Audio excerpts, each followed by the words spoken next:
This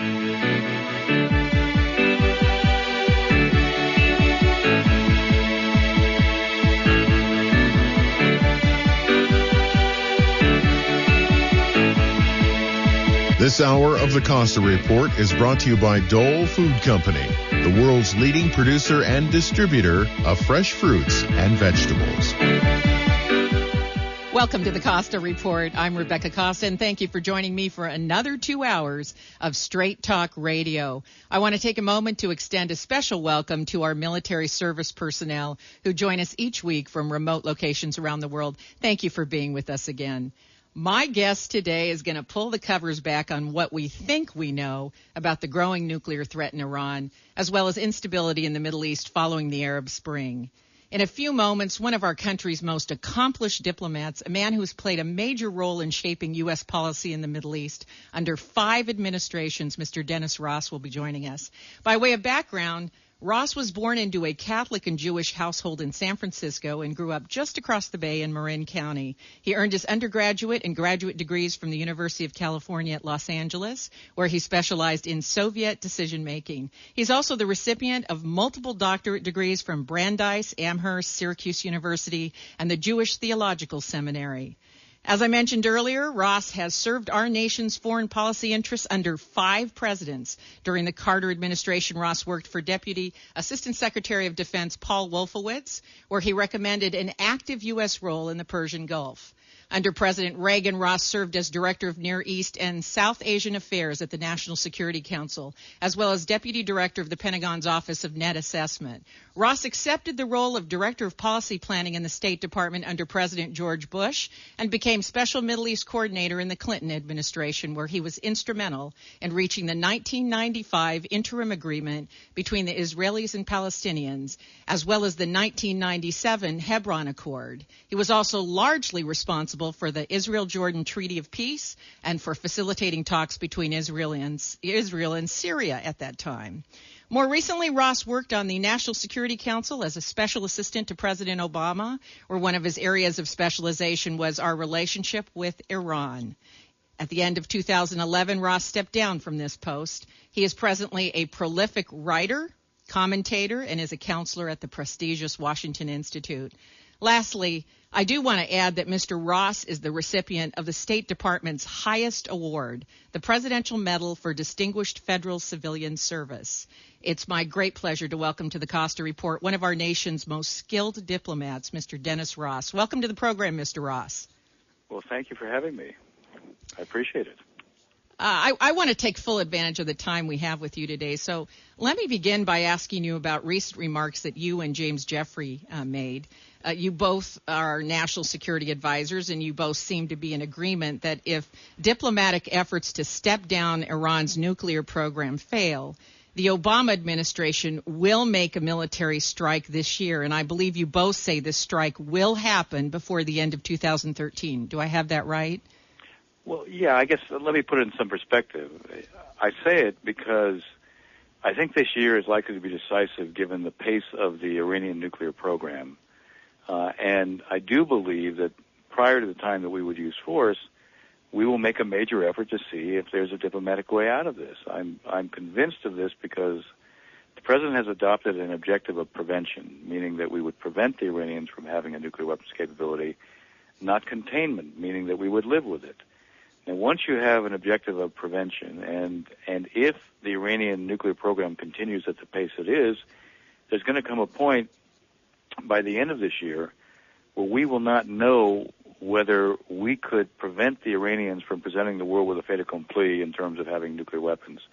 The point at which we lose a level of confidence about whether or not we can know that they're moving quickly and in a way that we could prevent is the point at which I don't think the President's will be convinced that we can allow ourselves to get to. But I do think before we reach that point that there'll be much more of a diplomatic effort and probably even a diplomatic initiative by us to satisfy ourselves that we did everything we could to avoid the use of force, and the only reason it ended up happening was because, in effect, the Iranians brought this on themselves. Mr. Ross, I don't want to come across as naive because I'm far from, but I don't understand when people say we could use diplomatic measures to prevent an event from occurring. What kind of diplomatic measures are we talking about? We're not talking about the usual economic embargoes, are we? No. What I'm getting at is the following. At some point, we put on the table a proposal that, in a sense, says to the Iranians, you say you want civil nuclear power. You can have civil nuclear power, but it's going to be constrained by a series of restrictions and transparency measures to satisfy us and the rest of the world that you can't convert that civil nuclear power into a nuclear weapons capability. So if, in fact, what you say you want is simply civil nuclear power, you can have that. And I suspect at a certain point we will put a proposal like that on the table. And if they turn it down, we'll be prepared to make it public so that the Iranian public can see that what the Iranians say they want is not really the case, and the world can see that as well. Now, if, in fact, they genuinely only want civil nuclear power, or if, in fact, they realize that the price of not accepting this is that force is going to be used, then maybe they will accept a diplomatic way out of what is right now an impasse. And in a sense, what I'm saying to you is when I talk about diplomatic initiative, I'm talking about going beyond where we've been in terms of what we put on the table. What we've put on the table so far has been much more of a kind of step-by-step approach designed to see if we can build confidence, mutual confidence, but not necessarily change the character of the Iranian nuclear program or go to the kind of end game that I'm suggesting. I'm suggesting an end game proposal, which will clarify the situation. The Iranians tend to complain that what we ask of them is that they make moves on their nuclear program that they regard as being significant, but we're not prepared to reward them in kind with a kind of lifting of economic sanctions, which is what they seek. Now, we, in the step-by-step approach, say, yeah, if you take a step, say, only on your 20% enrichment, that doesn't change the character of your program. It sends a signal that you might do something positive, but in return for a signal that might be something positive, that doesn't warrant us lifting the economic pressures. Maybe it warrants us providing you spare parts for your civilian aircraft. Maybe it warrants us being prepared to do more in terms of assistance for modernizing their research reactor in Tehran. But it doesn't warrant a lifting of the economic sanctions. And there is a kind of asymmetry here where we want them to signal something that moves in a different direction. They want a very big reward for that. If we see them doing something that is potentially positive but falls well short of changing the character of the program, we're not going to reward them in a kind of meaningful way. So I want to move away from what I call the step-by-step to what would be an endgame proposal to see is there a deal possible there or not. And I think it's worse than we're not going to reward them. I think we move into punitive measures, don't we? Well, we already are in punitive measures in terms of the economic Well, I think sanctions. a strike is the ultimate punitive measure, isn't it? Well, it certainly is. It is. But what we're saying, understand the Obama administration is the third consecutive administration that has said the Iranians can't have this capability. There are 6 Security Council resolutions saying they can't have this capability. There are 12 resolutions from the Board of Governors of the IAEA saying they have to stop. They're in violation of all those. That's right. Well, nothing seems to be slowing it down. That's correct. And I think that's why you make the prediction that a strike may eventually be inevitable this year. Well, my concern is that as long as the Iranians don't fully appreciate that, they're making the use of force more likely, not less likely. I think one of the keys here, my own judgment is, the economic pressures have concentrated the Iranian mind, but they're not sufficient to get the supreme leader to change course. And what could get him to change course is for him to understand, look, at the end of the day, we want diplomacy to succeed, but if it doesn't, we're prepared to use force. And Iran should understand they are going to be the big losers if that's the case. Right. The essence of coercive diplomacy working is that the threats you make have to be believed. That's right, and that's one of the points that we're going to get to. We have to take a short break, but when we come back, I'd like to talk about that, because if you make threats for years and years and years, you're a little bit in the situation of the boy who cried wolf. At what point do they know that we really mean it? That's always the real dilemma, I think, when it comes to these kinds of diplomatic measures. You're listening to the Costa Report.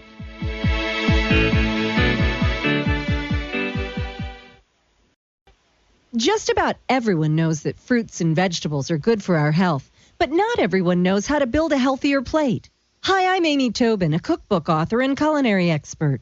For each meal, nutrition experts recommend filling half of your plate with fruits and veggies. Whether it's fresh berries with your breakfast cereal, a wrap filled with your favorite roasted vegetables for lunch, or a medley of crunchy veggies for a pre-dinner nibble, Dole provides the freshest and highest quality produce available. When you load up on all the nutritional good stuff, you give your meal an instant boost of color, flavor, and texture, plus vitamins and minerals and fiber. Everything your body needs to succeed.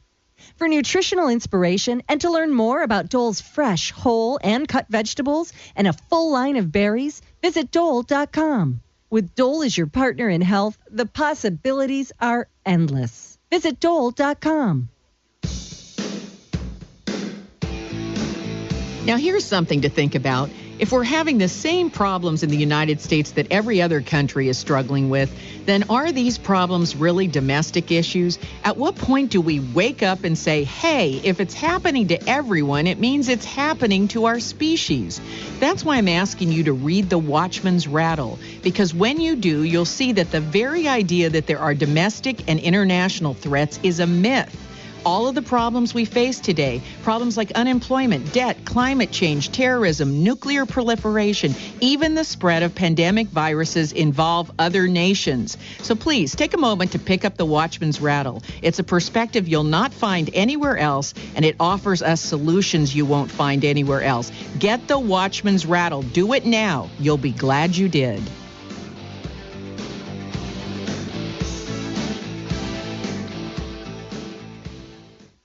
Hi, I'm Andy, the produce manager for Ben Lomond Market. This week we are featuring large California navel oranges, 59 cents a pound, California broccoli crowns, $1.29 a pound, and California head lettuce, $1.19 each. From Mexico, we have large, beautiful red bell peppers, $1.49 a pound, and dark purple eggplant, $1.49 each. From Oregon, we have large Yukon gold potatoes, 77 cents a pound. In organics, we are featuring California garnet yams, 99 cents a pound, butternut squash, 79 cents a pound, and Washington cameo apples, $1.29 a pound. New items coming in this week include Tahoe Gold and Tango Mandarin tangerines and Best Ever pears, all eating great. So come, check out our great selection of fresh produce at Ben Lomond Market. When you want straight talk, great service, and the best deals, you will always find them at North Bay Ford in Santa Cruz. Hello, I'm Jeff Winterholder. North Bay Ford is a locally owned dealership with low overhead, friendly, small-town values, and the best deals on new and pre-owned cars, trucks, and RVs. Get this, Jeff's Deal of the Week at North Bay Ford. Wow, you will have fun. Lots of fun while saving money with the new fuel-efficient 252 horsepower 2013 Ford Focus ST. Yes, 252 horsepower from a 2-liter Ford EcoBoost engine will give you lots of fun. And you'll get 23 miles per gallon city and 32 highway. You simply must drive the new Ford Focus ST to believe how much fun you can have saving money on gas. So get on down to North Bay Ford and say, Jeff, put me in a Focus ST. Comes standard with variable cam timing, 6-speed select shift transmission, and starts at only $24,495 at North Bay Ford. We need a quality pre-owned economy car for your college student, a new family car for your Sunday drives, or a fleet of powerful new trucks for your berry ranches. Look first to your friends and neighbors at locally owned North Bay Ford, 1999 Soquel Avenue, Santa Cruz, or on the web at northbayford.com. Welcome back to the Costa Report. I'm Rebecca Costa, and my guest today is American diplomat and expert on Middle Eastern foreign policy, Mr. Dennis Ross. And before the break, we were talking about the fact that none of the carrots or sticks offered to Iran have done anything to this point to slow down the pace of their nuclear program. So let me ask you this. Did we participate in the current crisis by not taking any decisive measures for years and years? I mean, you can only rattle your saber for so long before it just becomes background noise.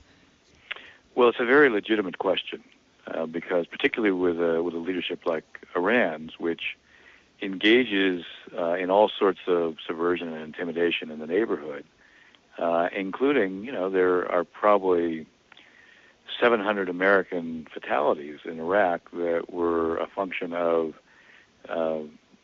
some of the Shia extremist groups that were basically trained, funded, and armed by the Iranians.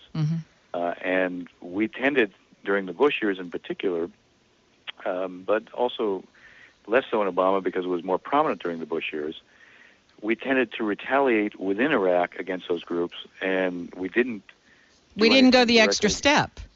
We didn't.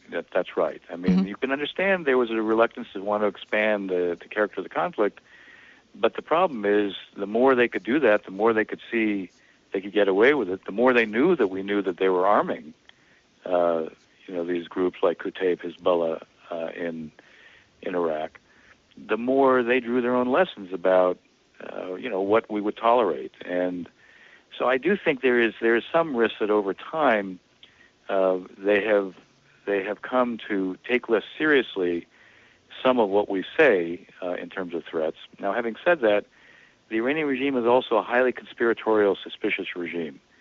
And so sometimes they read the worst into what we're doing as well. So we have a strange duality here, where on the one hand, they think that maybe our threats are more hollow than real. On the other hand, they tend to read everything we do as being entirely hostile. But we do have a pattern of doing nothing. Easy. Yeah, we do have a pattern of doing nothing or doing very little other than making threats and passing security measures. So let me ask you this. When it comes to a preemptive strike, what exactly are we waiting for? I mean, what sign or evidence or data do we need to see to strike? Because, frankly, Israeli leaders have been sounding the alarm for a while now. So what are we waiting for? Well, I would say the following. There's two things that I think we should be looking at. One has to do with the character of their program and what's the point past which, as I was saying before, we lose confidence that when we say our objective is prevention, we can actually act on that and achieve it. And that depends upon how many centrifuges they have operating, whether they in fact introduce new centrifuges that are far more efficient in there, how much accumulated low-enriched uranium do they have, how much accumulated medium-enriched uranium do they have.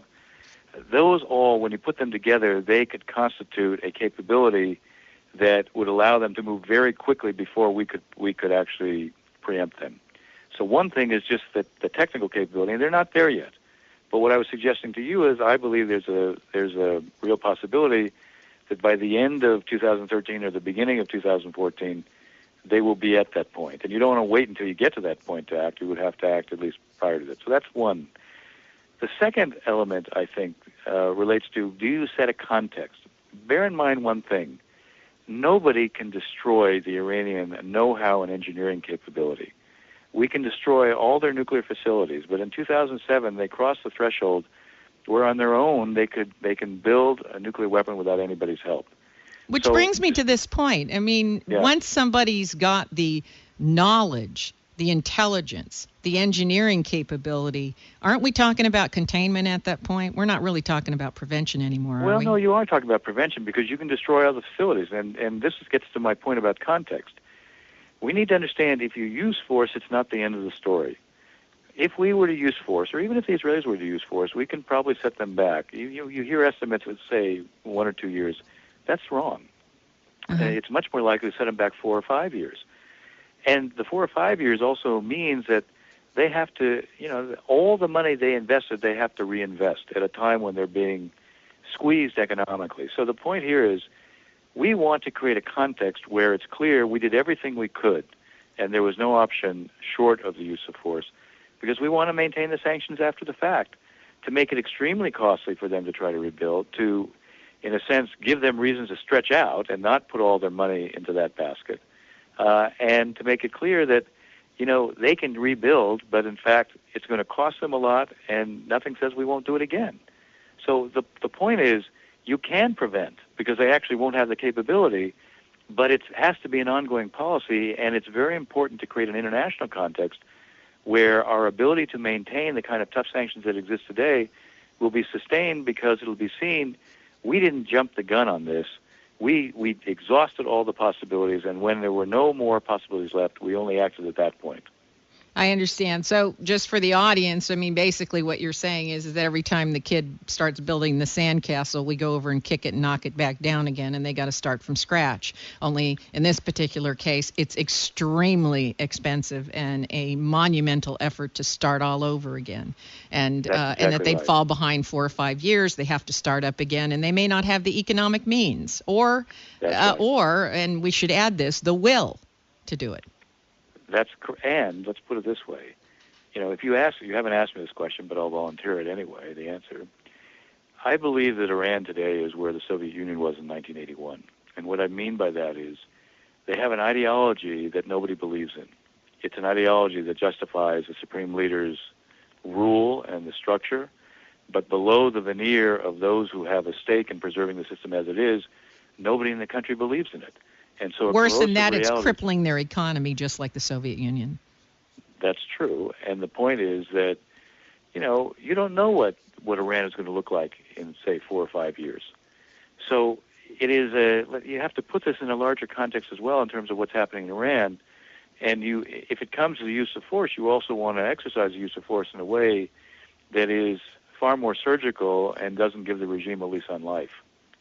Well, I think we can agree that the Arab Spring has been a bit of a double-edged sword, and given the recent events in Egypt and also the instability elsewhere, I wonder how you feel other Middle Eastern countries would respond to a U.S. strike on Iran. Again, an interesting question. I think that what makes this, I think, easier to predict than it might have been is what Iran is doing in Syria. Mm-hmm. Understand that most of the Arab countries of the Middle East are Sunni Muslims, not Shia. And Iran is seen today as basically propping up and assisting actively assisting in the killing of Sunnis within Syria.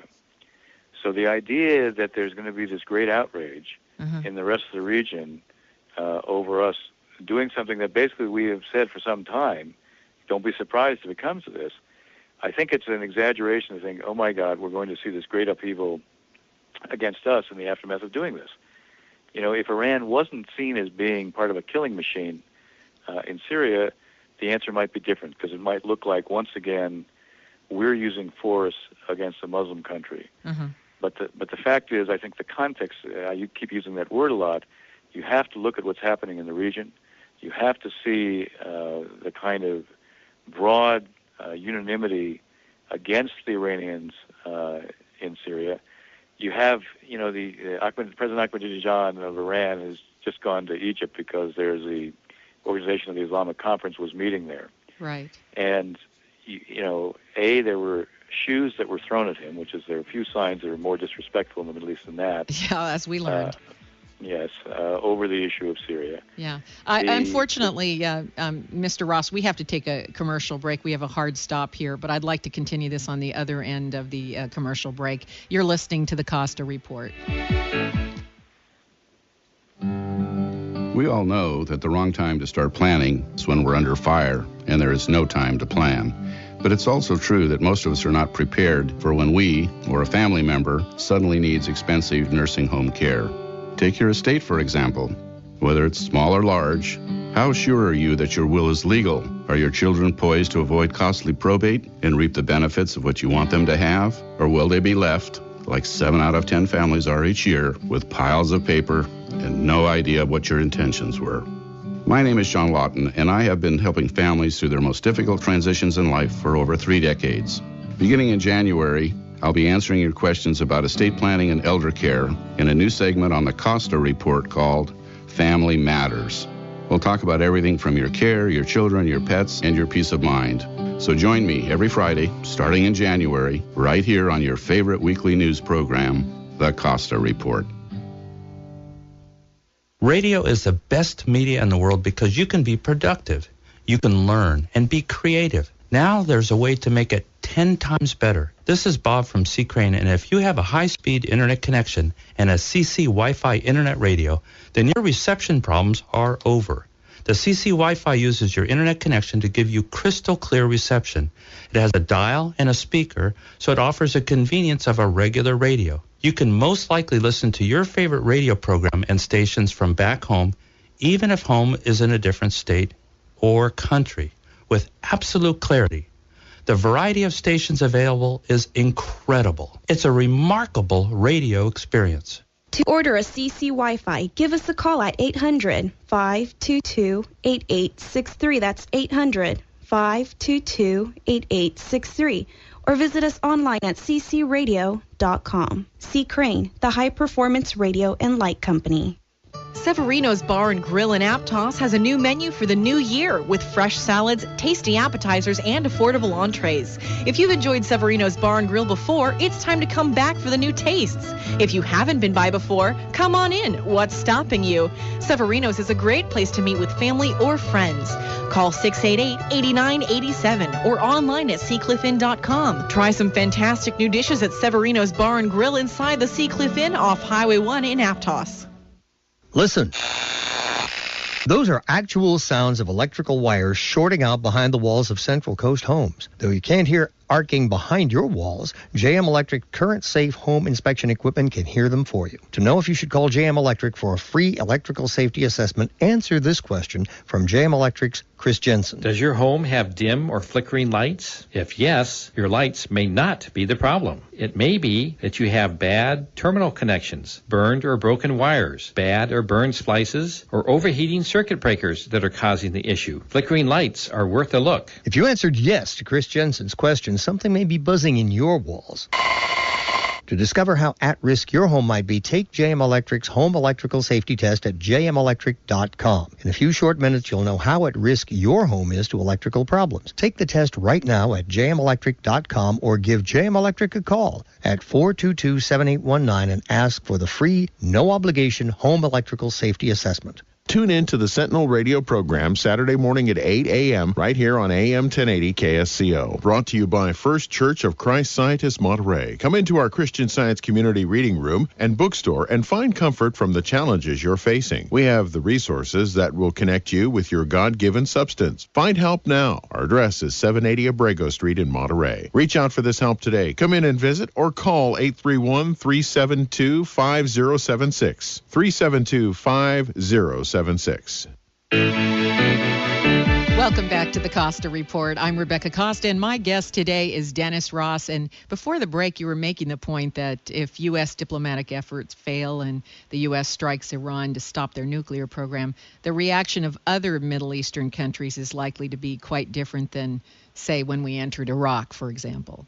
Right. And what I was starting to say is, so when the president of Iran goes to Egypt this week, because he was there for the organization of the Islamic Conference Summit, there were shoes thrown at him, and the leader of Al-Azhar, which is where a lot of the Sunni imams are trained, and is considered one of the, perhaps the preeminent religious training center for the Sunnis, met him and basically berated him for what Iran is doing in Syria.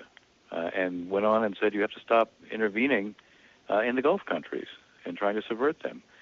So, what you have is a reality that Iran has affected pretty dramatically its image in the region. And it extends not only to Iran, but to Hezbollah, who was seen as largely a kind of proxy of the Iranians. Back in 2006, when you had a conflict with between the Israelis and Hezbollah, the fact is Hassan Nasrallah, who was the leader of Hezbollah, was sort of celebrated throughout the region. You'd find his pictures everywhere throughout the region. Yes. Now you see his pictures burned. Yes. Because of what they're doing in Syria. So I think it's important to take into account that something rather dramatic is happening because of what's happening in Syria, and it will affect how whatever actions we take are likely to be seen. Now, there's quite a bit of speculation that any strike on Iran would be initiated by Israel, with the U.S. playing a supporting role. Is that more likely the scenario because of the immediate nuclear threat to Israel? I think the way to think about this is that no Israeli prime minister is going to accept a situation where they would lose their military option and yet face an existential threat. And the key, I think, here is if the Israelis come to believe that the pace of the diplomacy is going to, one, outlast the point where they would still have a military option, And two, if they became convinced that, notwithstanding what I was saying before, we would not act militarily, then under those circumstances they would act. But having said that, I think the Israeli preference is for us to do it, that this is really a case of the world against Iran, not Israel against Iran. And so I think their preference is for us to do it if it comes to that. But if they have doubts about whether in the end we will, then the prospect of the Israelis acting goes up pretty significantly. So I'm often asked about this. There are critics who feel that the United States has tied itself too closely to Israel's security and their success. What is your response when you hear that? Well, I think it's easy to say that. I think it's just wrong-headed. Look at what's going on in the region today. The only country we can say for certain is a democracy is Israel. The only country we can say for certain is going to be supportive of the U.S. In the region, in international forum, is Israel. It's a country that when it comes to our intelligence, when it comes to a lot of our military developments, what we've learned, what the Israelis provide us, even now these days in terms of what's happening with regard to a lot of interesting innovations in technology. A lot of it comes out of Israel.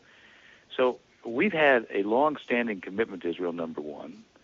There's probably no commitment we've made internationally that has been as consistent and as unequivocal as what we've done with Israel. And so I see during a time of great turmoil in the region, the relationship is something that's one of our pillars. It doesn't mean it's the only pillar, but it's certainly one of our pillars. And the idea that somehow, we're too close to the Israelis, the fact is, the awakening in the Arab world, and I prefer to use the term awakening as opposed to Arab Spring for the reasons you were getting at before, because in Syria there's no Arab Spring. And in Egypt today, you have the Muslim Brotherhood in charge of the institutions, and it remains to be seen about what their real commitment to democracy is. I think they tend to be more authoritarian, but I think the point is that there's been an awakening, and in this process of awakening, we see great upheaval. Well, in a time of upheaval, it's pretty important to have someone you can rely upon in the area, and I think that's Israel.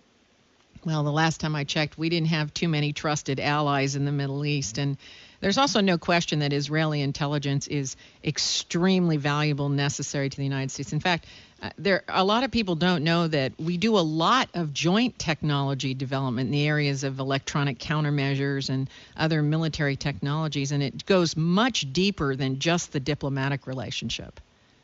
You are 100% correct. And so, we rely on them for engineering, for technology, for innovation, for intelligence. This isn't a superficial relationship. And you're absolutely correct. I mean, consistency and trust is something that is sorely lacking in global relations between the United States and other countries. So I don't understand it when we have critics that go after the most long-standing and most loyal allies of the United States. It just doesn't make a lot of sense to me. Well, I'm with you on that. I do think that there are those who see a cost for us with Israel's neighbors. And this is historic. I'm actually doing a new book right now, and I'm looking at the first part of the book has to do with the history from Truman through Obama on our relationship with Israel. And for a long time, there have been these kind of enduring assumptions that we couldn't do anything with the Arabs if we were seen as being too close to the Israelis. And yet what was always missed is that for those Arab states who were caught up in their own internal competition with their neighbors, they relied upon us for security. And their own interests would dictate what their relationship with us was going to be. They might not do towards Israel what we wanted, but their relationship with us was shaped by what was important to them. And as long as they had a need for us, our relationship with Israel in many ways was immaterial. It might make them at times uncomfortable, but they would never retreat from what they wanted in the relationship with us. And somehow that fundamental lesson has missed a lot of people. And by the way, a lot of analysts who take certain things at face value and don't actually look at behaviors. I tend to be someone who, having been a negotiator for as long as I was, my attitude is I look at what is actually done by leaders and countries. Right. You take a look at their actions. Yeah. That's right. Their actions, not what they come to the table and say they're going to do. It's very interesting. We have a very unusual definition of the term ally. I mean, I've said this before on this program, but we call Pakistan an ally in the same breath as we call Israel an ally. I have a problem with this because when we learned that Osama bin Laden was in Pakistan, we didn't tell our ally he was there and that we were going to come in the middle of the night and take him out. Now, I don't understand how that's an ally. If Osama bin Laden was in Israel or he was in the UK, we certainly would have notified them. So I'm confused about this. And you're an expert diplomat. Do I have it wrong? No, you're applying what I call the common sense model to the issue. Oh, heaven forbid. And I've often felt that, and I teach diplomacy, I teach statecraft, and I often focus on with my students, it is not diplomacy to engage in a kind of indirection. Sometimes it's appropriate. You don't need to stick your thumb in somebody's eye. You don't need to be unnecessarily gratuitously provocative. But one of the things about diplomacy, one of the things about negotiation, you really never get ahead by indirection or misleading. And in the case of what you're raising with Pakistan, why are they called an ally? Well, because there are areas where, in fact, we do work with them. Certainly in the counterterror area, we work with them. But obviously, they have backed forces that have also threatened us and done worse than threaten us. They have played frequently, shall we say, multiple games, had multiple agendas, and they've defined their own needs in such a way where they maintain a preoccupation with India, where they see Afghanistan as being a kind of hedge against India, and as a result, their posture has been something that at times has been supportive, but at other times has been, frankly, undercutting to what we want. I understand. And unfortunately, we have to go to another break here, but let me just say this, is that in my view, and my father was an employee of the CIA, and I lived overseas in foreign countries for most of my life. Let me just say this. I think the bar in terms of the definition of ally has been set a little lower than when I was growing up. And maybe we'll find out when we come back if you agree with me or not. We have to take our last break, and we'll be right back. You're listening to the Costa Report.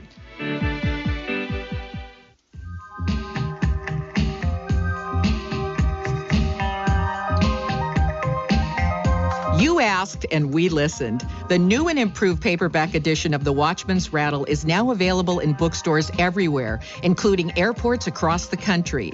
If you've been hemming and hawing about not having time to go online or pick up a copy, well, now you don't have any excuses. Find out why government gridlock, terrorism, epidemic obesity, crime on Wall Street, even problems with education and health care have an evolutionary basis to them. Because when you do, you'll never look at our problems the same way. So pick up the freshly printed paperback edition of The Watchman's Rattle. Don't wait. Do it now.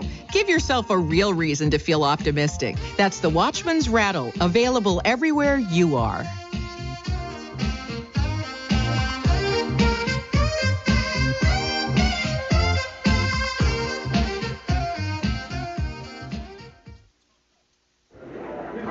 Hi, I'm here today with Scott Caraccioli, owner of Caraccioli Cellars. I have to say that every time that I've been by, it has been packed with people. It's more of a social environment. Yeah, it's really kind of a meeting place as well. In Carmel, a lot of people come and taste a flight of wines before they go to dinner. We have a big screen TV in there. We feed all the games that are local and important, and it definitely becomes a meeting place for people. So you must get a lot of first dates there, maybe? You know, we get a lot of first dates, second dates. A lot of times it's couples that do come in, and we see them again after the first time. I can imagine, and I would suggest that if anyone's thinking about a first date, that might be a really nice place to kick it off. One more time now, where is the tasting room located and what are your hours? We're located right in the heart of Carmel by the Sea, right on Dolores between Ocean and 7th. We're open daily from 2 p.m. to 8 p.m. And on Fridays and Saturdays, we actually open up at 11 and stay open till 10 p.m. Welcome to Automated Computer Services, America's most drawn-out tech support line. One moment, please. At any time during this recording, you may press the 5 key should you feel so inclined. Press 1 for Spanish, 2 for Bushman, 4 for a remote dialect in Peru, 5 for English, 6. If you know your party's extension, Please wait for your opportunity to dial it. If you'd like to speak with a human, you've called the wrong number. If you've reached this message after hours, please return to the secondary main sub-menu by pressing the pound key 7 times, followed by the 8 key. If you feel you've reached this recording in error, we wish you better luck next time. Tired of unfriendly computer support? If you're having a computer problem, call the friendly computer experts at User Friendly Computing. Viruses, spyware, no problem. We take care of all your PC, Macintosh, and laptop needs. Visit us today at 505 River Street on the way to downtown Santa Cruz, across from Gateway Plaza. Call us today at 423-9653. User Friendly Computing. Dave, what are you doing? Just sending a gift to Dave 2037. Who? Me in the future. I save a little money from every paycheck for Dave 2037 so he can buy anti-gravity boots or a hologram Doberman. What are you getting Steve 2037? Steve 2037 will be just fine. Well, okay, but don't expect to borrow my anti-gravity boots. Save something for the future. Put away a few bucks, feel like $1 million. For free ways to save, go to feedthepig.org. That's feedthepig.org. This message brought to you by the American Institute of Certified Public Accountants and the Ad Council. Hey, I'm Ethan Behrman. Join me each week on Smoke-Filled World as I cut through the smog of politics and current events to bring key issues and the figures behind them into sharper view. Listen and find out what's going on in the world and why. Guests, news, politics, issues, insight, and your calls. Each week with ideas that are left, right, and straightforward. Listen to Ethan Behrman's Smoke-Filled World, 6 to 8 p.m. Sundays here on Listen and Be Heard Radio, AM 1080, KSCO. Welcome back to the Costa Report. I'm Rebecca Costa, and my guest has been a foreign policy advisor in 5 administrations, Mr. Dennis Ross. And before the break, I was saying that our standards for being called a U.S. ally might be a little low these days, particularly when we call countries who we trust, and on the other hand, we don't trust, such as Pakistan, a U.S. ally. What do you think about that? Well, I also think the term ally is used too loosely. First of all, an ally should be someone that you can actually count on. An ally is someone that on strategic issues and strategic objectives, there's agreement. It doesn't require you agree on everything because, there'll be tactical differences. But on the core issues, on fundamental issues, they can be counted on. Is Pakistan an ally? No. Thank you. They don't meet that standard. Thank you for saying that. I feel like I'm the lone voice out here saying, why are we calling Pakistan an ally? I think we're calling Pakistan an ally because we give them a lot of money. You're right. And we call them an ally because there are some things on which we work very closely. Look, there is no doubt that Pakistanis have suffered dramatically from terror, maybe as much, if not more, than any other country in the world. And there is a great deal that we do with them in terms of counter-terror cooperation. But simply because you cooperate in an area doesn't make you an ally, and simply because you provide assistance doesn't make you an ally. We can provide assistance because we understand we have some common objectives. And where we're going to serve those common objectives, we will provide support. But that represents one manifestation of a relationship. It's not the sum total of the relationship. And for there to be a what I would call a relationship of being an ally, then it should reflect common values. It should reflect common interests. It should reflect, as I said, a basic convergence on what's important. And by that standard, the number of allies we have is obviously a lot smaller than some people would normally describe. I agree with you. In fact, I couldn't agree with you more. Now, moving right along, we have a new Secretary of State, and I have to imagine that walking into this position following these recent attacks on U.S. citizens abroad is going to be pretty challenging. You have a long history where American foreign policy is concerned. So let me ask you, from your perspective, where does Kerry first focus his attentions?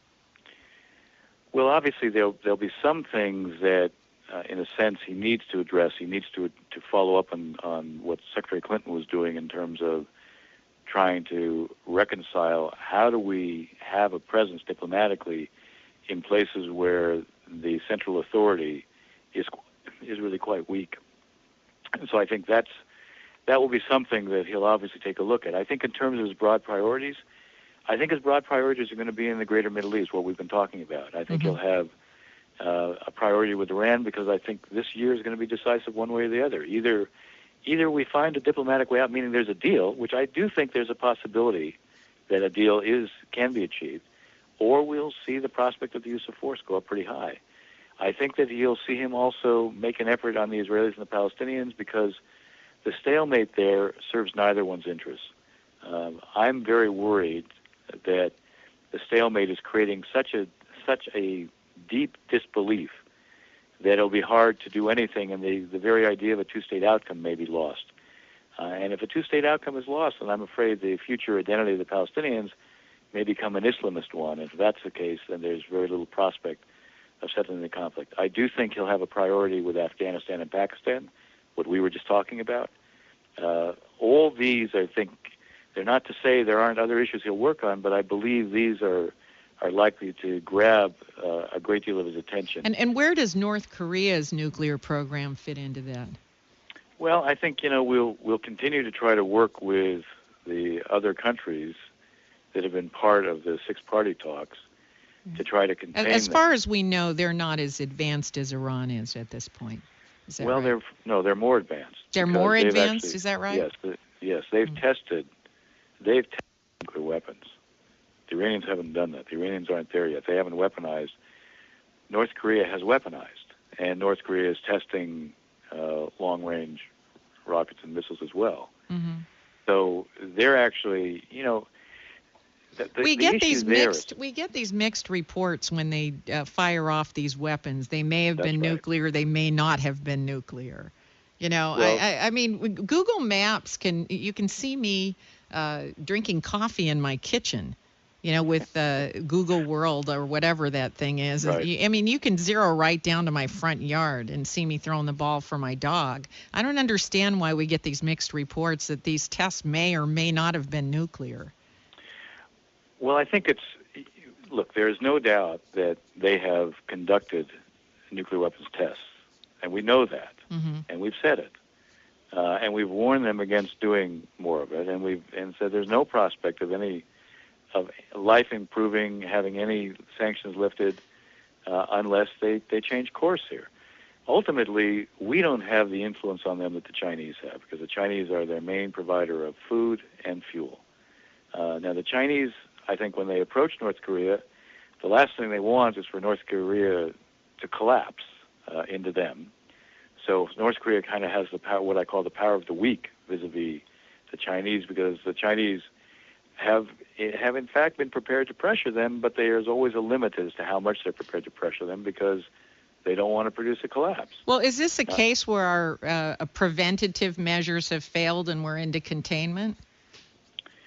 It certainly looks like that, yes.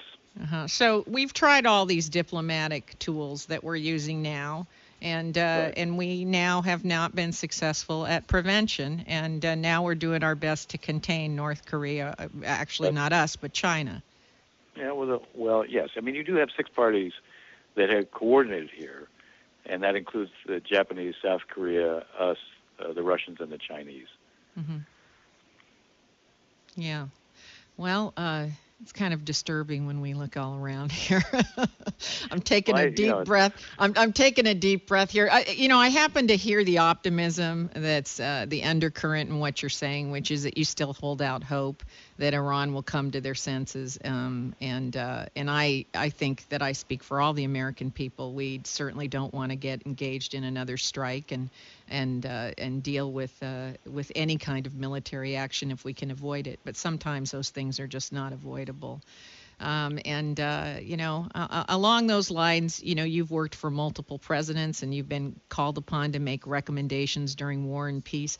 Is there any single recommendation or position that you took that you later turned out to be even more justified or more correct than you even knew at that time? I think that there were times when I made certain kind of recommendations that at the time you couldn't be sure if it was right or not. I think I did a lot of work at one point during the first Bush administration, meaning George H.W. Bush, 41. Mm-hmm. I pushed early on for us to anticipate that the wall might come down in Germany. And you did. You were right out front on that. I was, and to be fair, I had I had an office and I had people working for me who, at a time when the conventional wisdom, including in most of the State Department, was German unification was kind of an illusion. It was, it was like a millennium away. Mm-hmm. And in the spring of 1989, I had a couple of people work for me on the policy planning staff go to Germany, and they came back and they felt we should start planning for the possibility, because they thought the kind of changes that were unfolding in Eastern Europe were of the sort that big changes could happen very quickly with very little notice, including the wall coming down. Mm-hmm. So, against over the opposition of many of my colleagues in the State Department, I went to the Secretary and I said, I think we have to think about this, and I think we have to position ourselves. And while I was, accused of being sort of romantic and naive, my wife thought that was an interesting way to describe me. But it turned out that was the right call. And when the wall did come down, because we had done the planning, we were able to position ourselves very well. Well, So, Mr. Ross, I have to say that you have been in the forefront of many decisions, including agreements that were forged, discussions between the Syrians and the Israelis. You've just really been out there in the forefront, and we are out of time for today, but I really wanted to take a moment to thank you for your great service to our nation and for being out on the forefront and for risking a little bit of that humiliation when you stand in the middle of the Oval Office and you say, this is what I think is going to happen, and everyone rolls their eyes back and says, what the heck is this guy? Yeah, what the heck is this guy talking about? I want to thank you for making time to be with us today, Mr. Ross. Well, thank you for your very kind words. I appreciate it, and I'm happy to have appeared. If your station is leaving us after this first hour, my guest next week is retired United States General Barry McCaffrey. McCaffrey was the drug czar under President Clinton, was a leading figure during the Gulf War. McCaffrey will be with us to talk about the growing threat to U.S. security domestically and abroad and what steps the current administration must take to ensure the safety of our country. Don't miss General Barry McCaffrey next week right here on the Costa Report. Now stay tuned for the second hour of the Costa Report when we take your calls.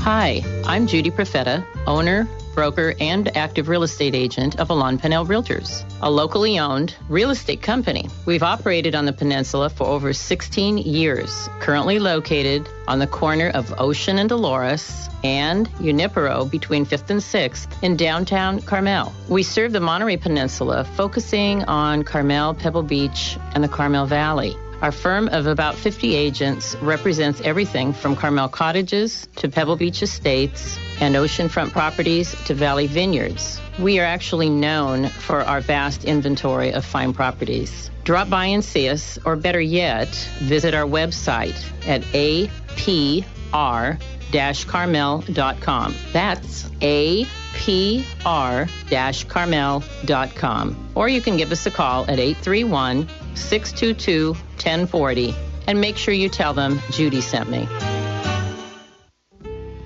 The original Stagnaro family has been in business since 1879. The Stagnaro name stands for quality, quantity, and great service. The family's Gilda's restaurant on the Santa Cruz Municipal Wharf is still the fishing headquarters of the Santa Cruz area. It's where fishermen gather each morning for coffee and breakfast before heading out on the bay.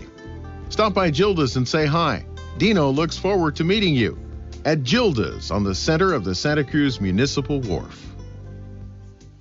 Michael Olson's first law of the food chain. Agriculture is the foundation upon which we build all our sandcastles. That's right, folks. No surplus of food, no sandcastles. So before we all get upset from the dust and noise of agriculture, let's get together Saturday at 9 a.m. as the Food Chain Radio Show goes behind the scenes of the industry that keeps us all civilized. If you have a comment about the first law of the food chain, tell me, Michael Olson, all about it at metrofarm.com. Now, see you all on KSCO Saturday at 9 a.m. for some What's Eating What Radio on the food chain. What day was that? Red Hot News Talk, AM 1080, KSCO Santa Cruz.